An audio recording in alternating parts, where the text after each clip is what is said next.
मैं आज इस कार्यक्रम में उपस्थित हो सका हूं।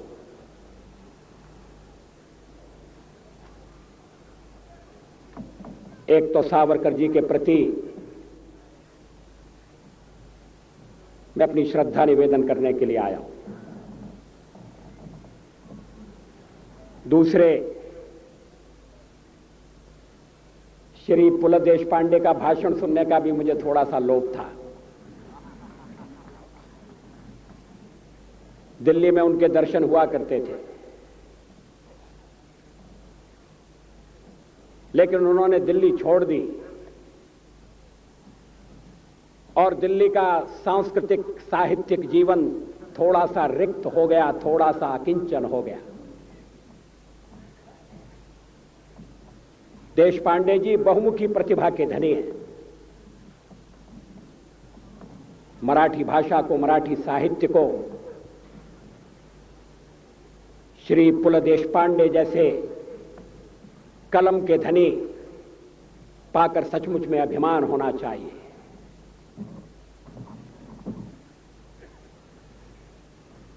सावरकर जी एक व्यक्ति नहीं है, एक विचार है, एक चिनगारी नहीं है, एक अंगार है।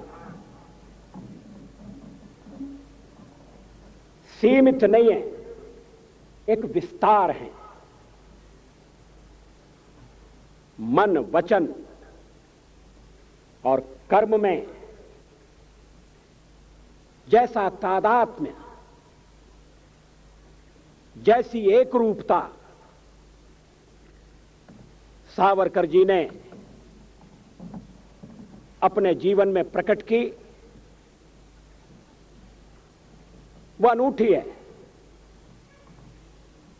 अलौकिक है।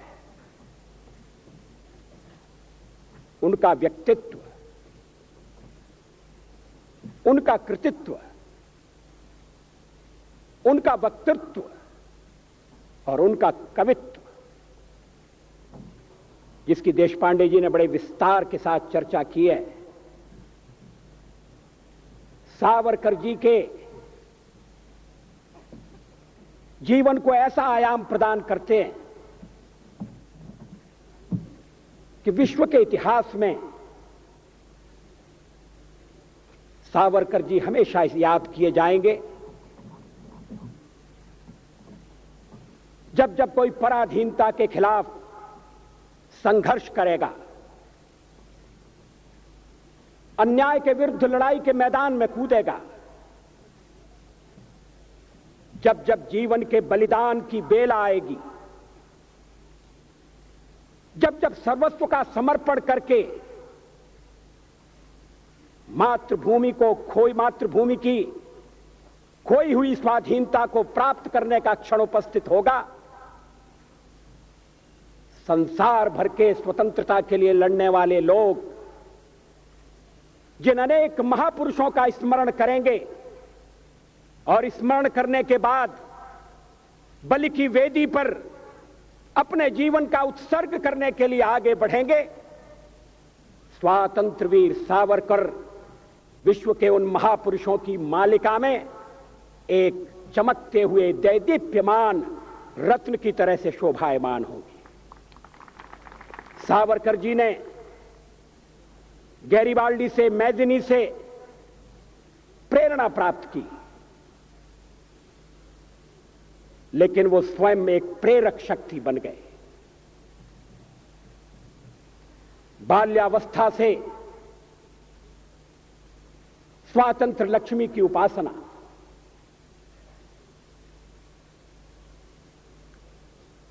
11 वर्ष की उम्र में सवाई माधो सिंह के बारे में फाटका लिखना,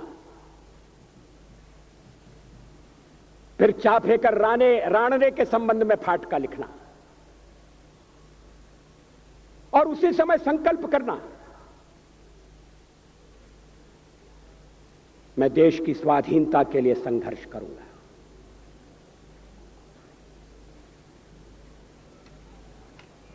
सावरकर जी पूर्व जन्म को नहीं मानते थे, देशपांडे जी भी नहीं मानते। मगर 11 वर्ष की उम्र में स्वतंत्रता का संकल्प पैदा होना, अगर इसमें कोई पूर्व जन्म का संस्कार हो तो मुझे आश्चर्य नहीं होगा, मुझे कोई चमत्कार नहीं होगा। आप कह सकते हैं कि मैं बुद्धिवादी नहीं हूं, लेकिन जब अलौकिक प्रतिभा के दर्शन होते हैं,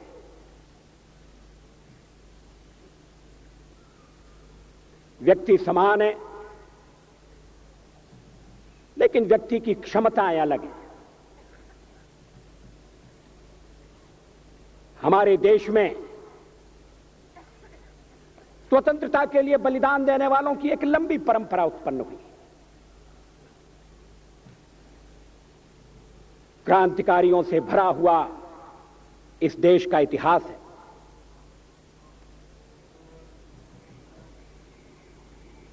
महाराष्ट्र से, बंगाल से, पंजाब से ब्रिटिश साम्राज्यवाद की समाप्ति के लिए सशस्त्र संघर्ष करना होगा। बिना हथियार उठाए आजादी नहीं मिलेगी।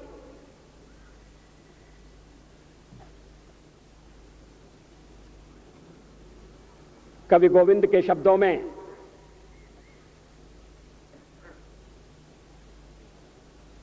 बिना युद्ध के स्वतंत्रता किसको मिली है? इस पर जिनका विश्वास था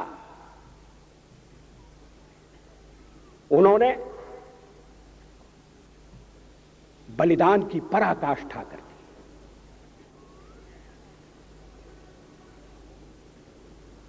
सावरकर माने तेज, सावरकर माने त्याग, सावरकर माने तप, सावरकर माने तत्व, सावरकर माने तर्क, सावरकर माने तारुण्य, सावरकर माने तीर, सावरकर माने तलवार, सावरकर माने तिलमिलाहट, सागरा प्राण तड़मड़ला,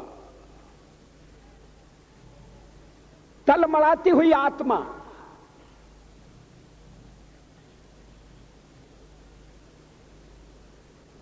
सावरकर माने तितीक्षा,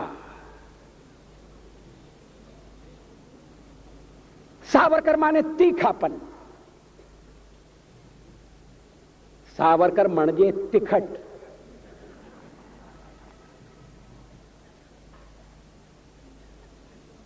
कैसा बहुरंगी व्यक्तित्व!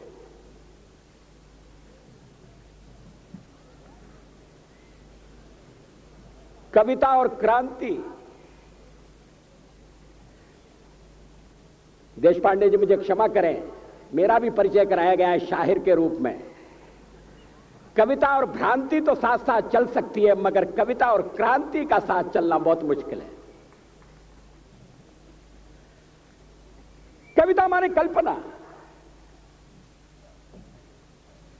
शब्दों के संसार का सृजन,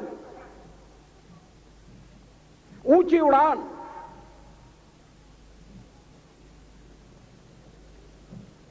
और कभी कभी ऊंची उड़ान में अगर धरातल से पांव उठ जाए, वास्तविकता से नाता टूट जाए, तो कवि को शिकायत नहीं होगी। उसके आलोचक भी इस बात के लिए उसकी टीका नहीं करेंगे। मगर सावरकर जी का कवि ऊंची से ऊंची उड़ान भरता था। सावरकर में ऊंचाई भी थी और गहराई भी थी, मगर उन्होंने यथार्थ की धरती से कभी नाता नहीं तोड़ा।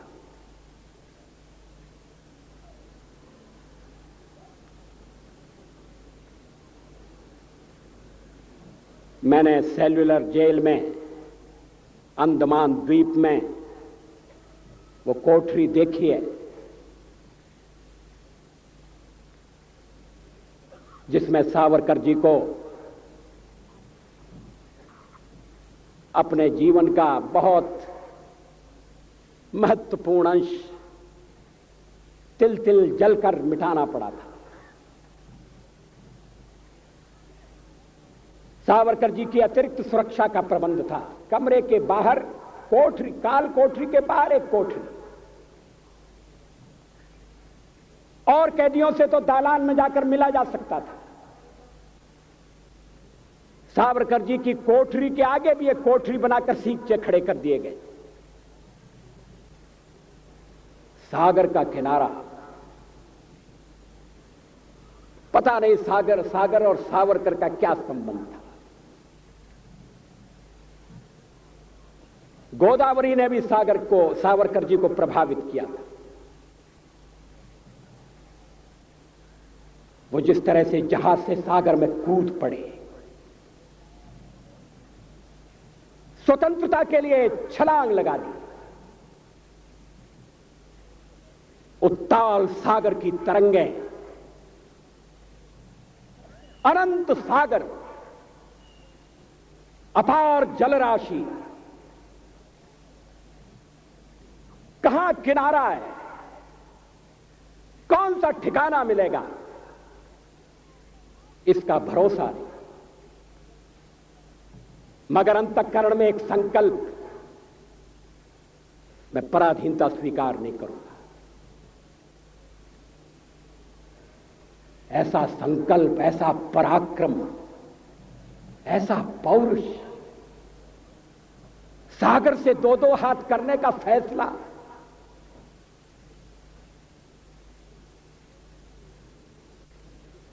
और फिर उन्हें सागर के किनारे काले पानी की सजा।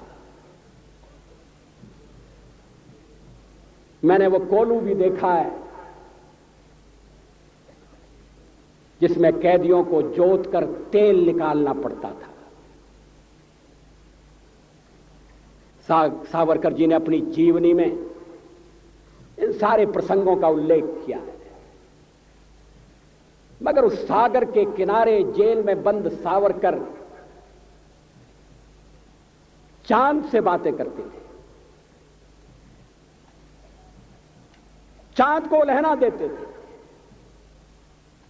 उपालंब देते थे, संदेश देते थे। उस समय की उनकी अनेक कविताएं ऐसी हैं जो विश्व के इतिहास में, विश्व के साहित्य में अपना स्थान रखती है। उन कविताओं में उद्वेग भी है, आवेग भी है, संवेग भी है। वो शब्दों के शिल्पी थे, मगर भावनाएं उदात्त। लक्ष्य को उन्होंने कभी आंखों से तिरोहित नहीं होने दिया।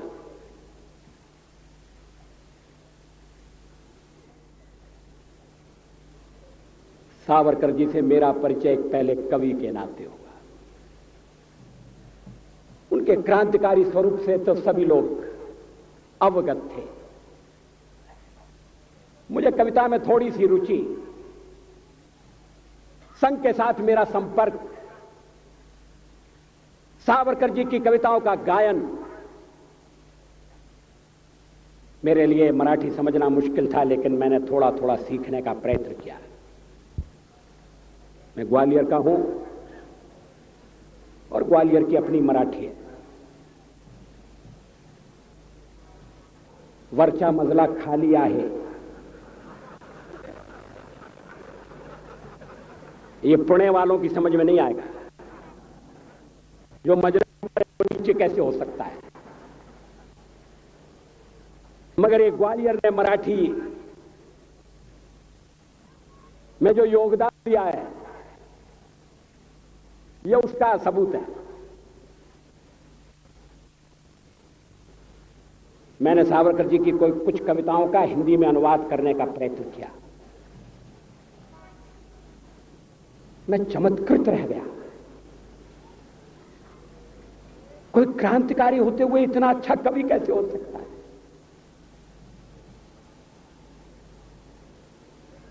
कोई कल्पना कल्पना के आकाश में उड़ते हुए क्रांति की आग को कैसे धधका सकता है, सुलगा सकता है। मगर कल्पना की सृष्टि और यथार्थ की सृष्टि, दोनों का सावरकर ने समन्वय कर दिया। यह समन्वय बहुत कठिन है, मगर जैसा मैंने प्रारंभ में उल्लेख किया, सावरकर के जीवन की समग्रता ऐसे अनूठे गुणों से भरी हुई है। प्रखर राष्ट्रवाद, समझौता न करने वाला राष्ट्रवाद, जीवन का क्षण क्षण और शरीर का कण कण मातृभूमि की स्वतंत्रता के लिए समर्पण कर देने वाला राष्ट्र प्रेम, मगर उसके साथ मूलगामी समाज सुधारक की भूमिका बैठक। कवि के बाद अगर सावरकर का कोई स्वरूप मुझे सबसे ज्यादा आकृष्ट करता है तो वो समाज सुधारक का रूप है। रत्नागिरी की नजरबंदी में उस समय लिखी गई कविताएं देखिए।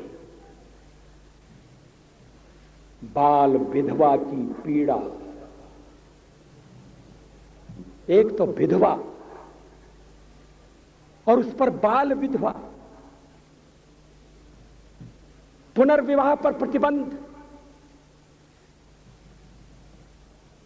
ऐसी अभागी नारी कहां जाए। सावरकर बड़े बड़े प्रश्नों में उलझे थे।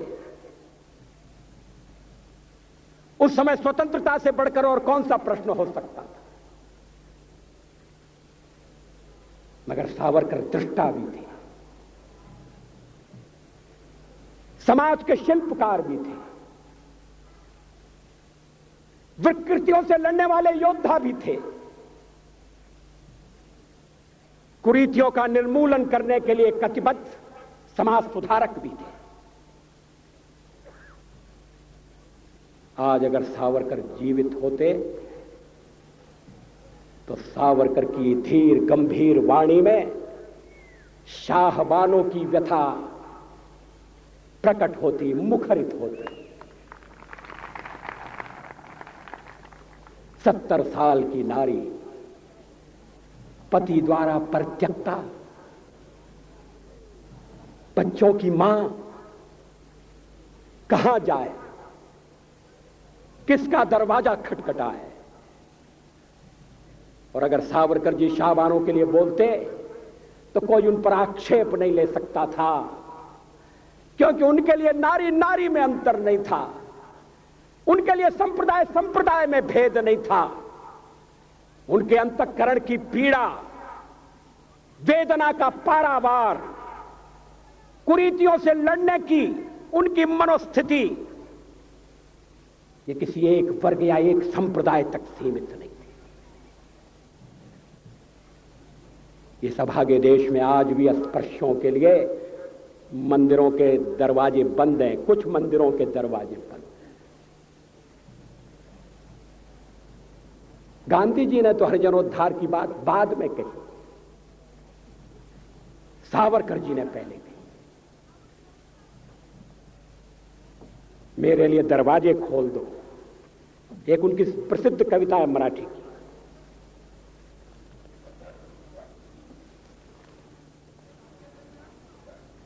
मला देवांचा दर्शन घेऊया, मुझे देव का दर्शन लेने, मेरे लिए मंदिर के कपाट बंद मत करो, भगवान और भक्त के बीच में कोई खड़ा न रहे।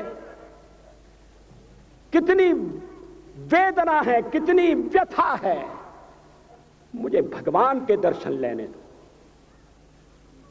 कुरीतियों में पड़कर हम भगवान और भक्त के बीच में भी खड़े हो गए। सावरकर के सामने एक ऐसे समाज का स्वरूप था जो अतीत की रूढ़ियों से बद्ध नहीं होगा, पतित पावन के दरबार में कौन किसको रोकेगा। उस समय भी लोग रोके जाते थे, आज भी रोके जा रहे हैं, कहीं कहीं रोके जा रहे हैं। अभी राष्ट्रपति एक मंदिर में जाना चाहते थे, उन्होंने पूछा क्या मंदिर सबके लिए खुला है? पुजारियों ने कहा नहीं, मंदिर सबके लिए खुला नहीं है। मुझे खुशी है राष्ट्रपति ने उस मंदिर में प्रवेश नहीं किया। इस मंदिर के द्वार सबके लिए खुले नहीं। उस द्वार के बाहर कल्पना करिए, कोई खड़ा होकर कह रहा है, हम दूसरों को दोष देते हैं, उन्होंने हमारे समाज के कुछ लोगों को बरगलाने की चेष्टा की है, मगर सावरकर की दृष्टि से हम देखें हिंदू समाज के अभिशाप को, हिंदू समाज की दुर्बलता को, हम अगर पराधीन हुए, हम आज अगर अपने घर में सम्मान के साथ जीवित नहीं है, तो इसके लिए परकी इतने दोषी नहीं है। दोष हमारा अपना है, हमने समाज को बांट दिया। कभी वर्ण व्यवस्था का उपयोग रहा होगा तो रहा होगा, लेकिन उसके कारण जब दीवारें खड़ी होने लगी, व्यक्ति व्यक्ति को छोटा समझा जाने लगा, कोई बड़ा बन गया, कोई छोटा बन गया, समाज की एकता खंडित हो गई। विदेशियों ने उसका लाभ उठाया। हम कभी विदेशियों से नहीं हारे, हमने तो अपनी तलवार से अपने देश को जीतकर दूसरों के सुपुर्द कर दिया। इतिहास साक्षी है, प्लासी की लड़ाई में जितने लोग मैदान में लड़ रहे थे, उससे ज्यादा लोग मैदान के बाहर खड़े होकर तमाशा देख रहे थे, लड़ाई का परिणाम सुनने की प्रतीक्षा कर रहे थे। देश के भाग्य का निर्णय होने जा रहा था, मगर उस निर्णय में सारा देश शामिल नहीं था। विदेश मंत्री के नाते मैं अफगानिस्तान गया था। आपको सुनकर ताज्जुब होगा, अफगानिस्तान के अपने मेजबानों से मैंने कहा मैं गजनी जाना चाहता हूं, गजनी। पहले वो मेरी बात उनकी समझ में नहीं आई, कहने लगे गजनी तो कोई टूरिस्ट स्पॉट नहीं है, गजनी में कोई 5 स्टार होटल नहीं है, गजनी में आप जाकर क्या करेंगे, गजनी में आप जाकर क्या देखेंगे। मैं उन्हें पूरी बात नहीं बता सकता था। मेरे हृदय में कहीं गजनी कांटे की तरह से चुभ रहा है। जब से मैंने गजनी से आए एक लुटेरे की कथा पढ़ी है, और किशोरावस्था में पढ़ी है, मैं देखना चाहता था वो गजनी कैसा है। आपको सुनकर ताज्जुब होगा, महमूद गजनी का अफगानिस्तान के इतिहास में कोई स्थान नहीं है।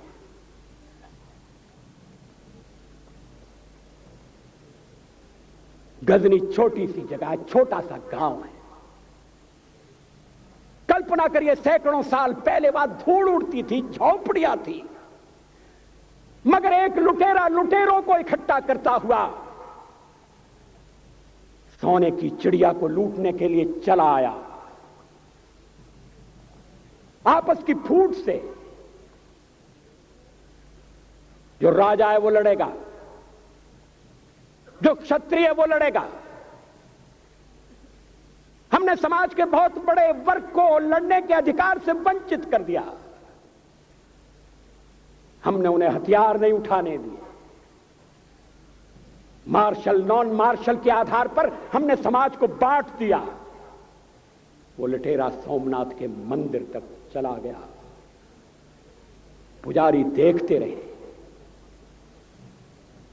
मंदिर की पूजा भक्तों को करना पड़ती है। मंदिर तो एक प्रेरणा का केंद्र है। मैं देशपांडे जी की तरह से नास्तिक नहीं हूं, मगर उनकी नास्तिकता में भी जो आस्तिकता है, मैं उसका आदर करता हूं, उसका सम्मान करता हूं। वो जिस आत्मविश्वास से नास्तिक होने की बात कहते हैं, तो मैं उनसे कहना चाहता हूं वो सचमुच में नास्तिक नहीं है। जिसकी आस्तिकता है, जिसका विश्वास है, वो नास्तिक कैसे हो सकता है? विश्वास किस में है यह बड़ी बात नहीं है, विश्वास है या नहीं। हमने समाज के बहुत से बड़े वर्ग को विश्वासहीन बना दिया।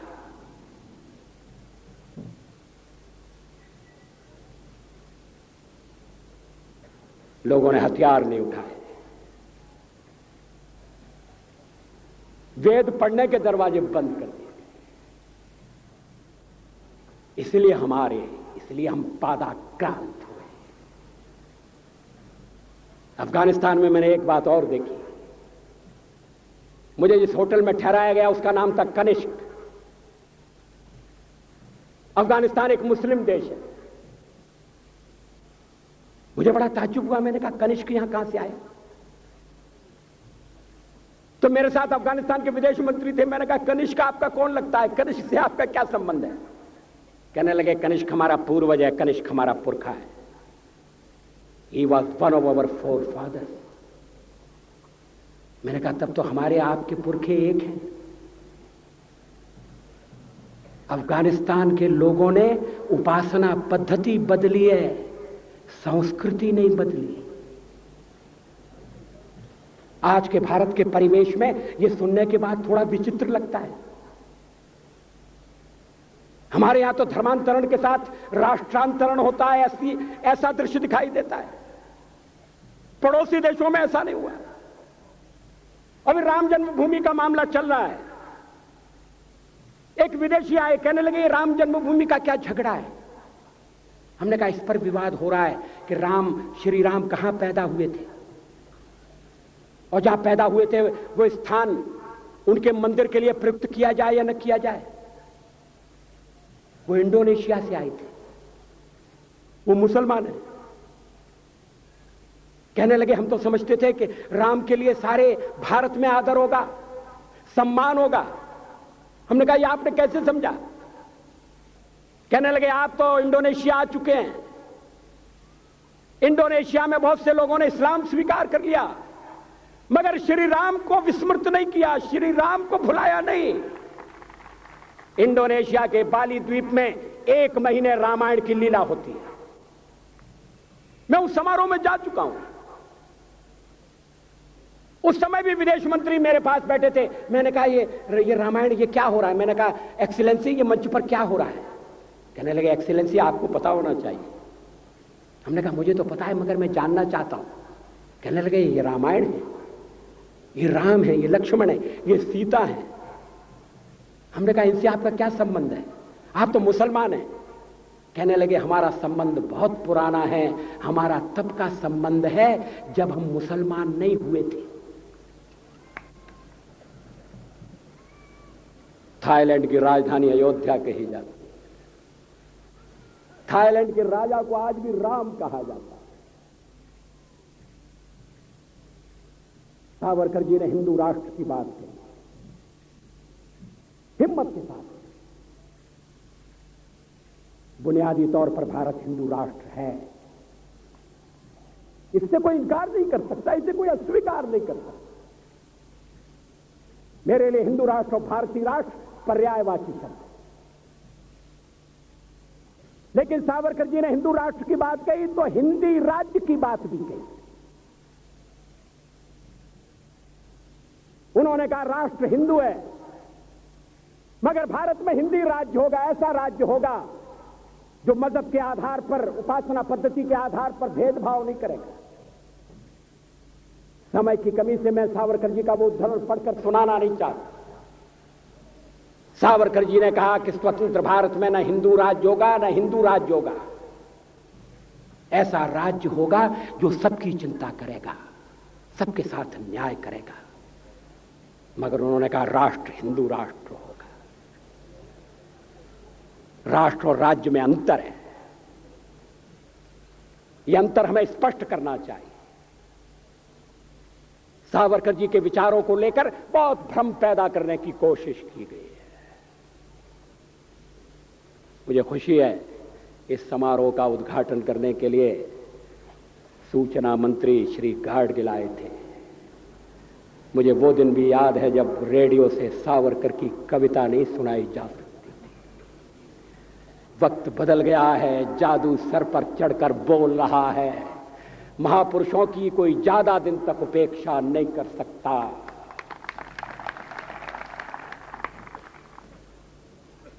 राजकारण की वजह से सावरकर की उपेक्षा हुई। सावरकर का हमने सही मूल्यांकन नहीं किया।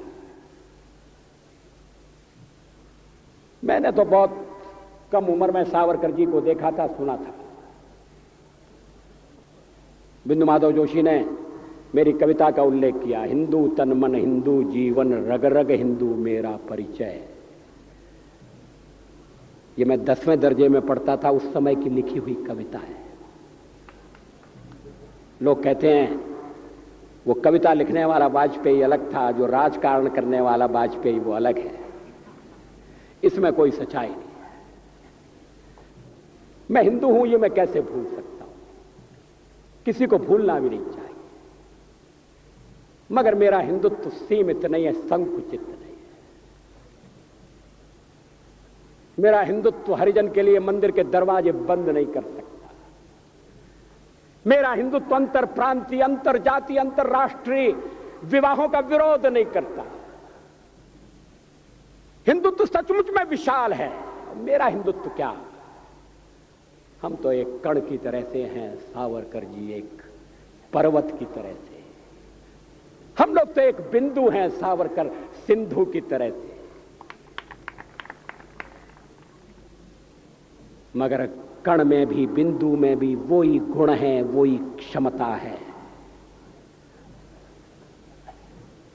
सावरकर जी को हम समझने का प्रयत्न करें। सावरकर जी की विचारधारा का विश्लेषण करें। सावरकर जी के चिंतन के बारे में हम अनुसंधान करें और सावरकर के संदेश को घर घर तक, व्यक्ति व्यक्ति तक पहुंचाने का प्रयास करें। मुझे खुशी है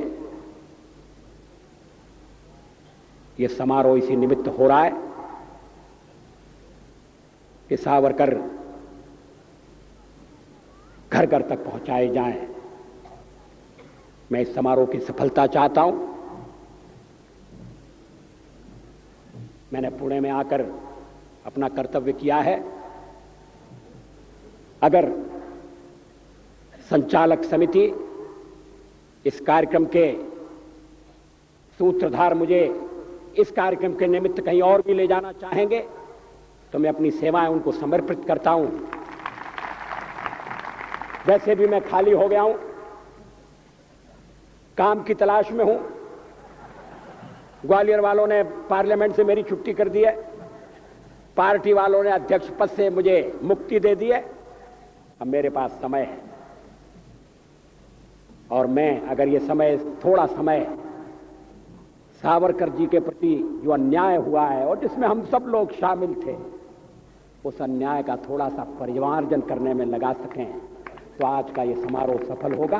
बहुत बहुत धन्यवाद। नमस्कार।